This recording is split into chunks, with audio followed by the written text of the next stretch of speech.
Today we have the 2018 BMW 4 Series. This vehicle has done just under 58,000 miles. It has an automatic transmission and a diesel fuel type. To the left of our steering wheel, we have cruise control as a feature, as well as our keyless ignition. On the right, we have voice control and automatic wipers. Moving on to our screen, we can access communication, navigation, connected drive, media and radio, my vehicle, and notifications. If we put the vehicle into reverse, we can see that it comes with a parking camera with front and rear parking sensors.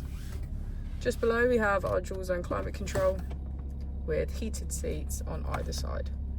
If we press our mode button, we can switch between Sport Plus, Sport, Comfort and Eco Pro.